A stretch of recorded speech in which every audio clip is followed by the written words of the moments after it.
আমার মনে হয় না আর খুব বেশি বছর আমাদের ৩ দিকে ভারত থাকবে। সেভেন সিস্টার্স এর মানুষ কিন্তু সংখ্যাগরিষ্ঠ মানুষ খ্রিস্টান। যেসব পরাশক্তি আছে, পরাশক্তিরা কিন্তু এটাই চায়। চীনেরও এখানে লাভ আছে। কারণ চীন অরুণাচলকে চায়। আমাদের নতুন প্রতিবেশী রাষ্ট্র হতে যাচ্ছে।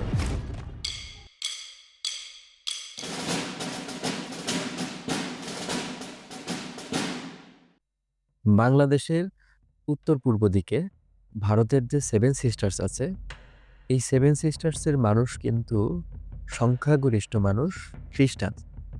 আসাম, ত্রিপুরা বাদ দিলে বাকি যে অঞ্চলটা আছে প্রায় প্রত্যেকটা রাজ্যেই খ্রিস্টানরা সংখ্যাগরিষ্ঠ।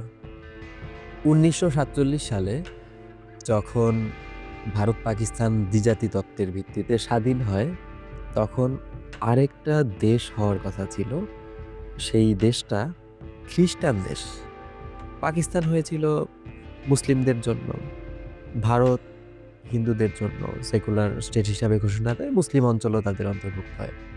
কিন্তু আরেকটা খ্রিস্টান রাষ্ট্র গঠন করার ইচ্ছা ছিল ব্রিটিশদের, কিন্তু তখন সেটা সম্ভব হয় নাই।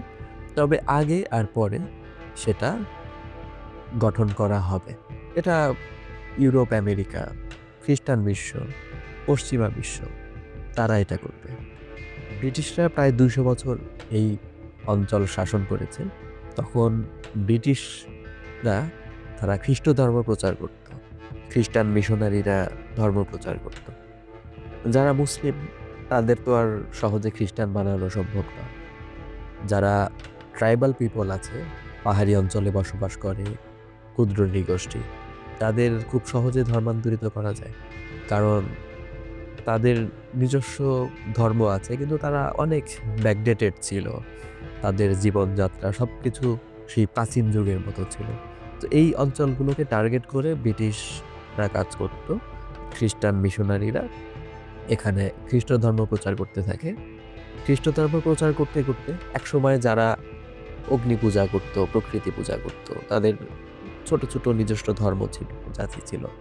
তো তারা আস্তে, আস্তে খ্রিস্টান ধর্ম গ্রহণ করতে থাকে। যেমন মিজোরামের মিজোরা, নাগাল্যান্ডের নাগারা, কুকিরা এরা আস্তে, আস্তে খ্রিস্টান ধর্ম গ্রহণ করতে থাকে। এখন কিন্তু তারা সংখ্যাগরিষ্ঠ মানুষ খ্রিস্টান।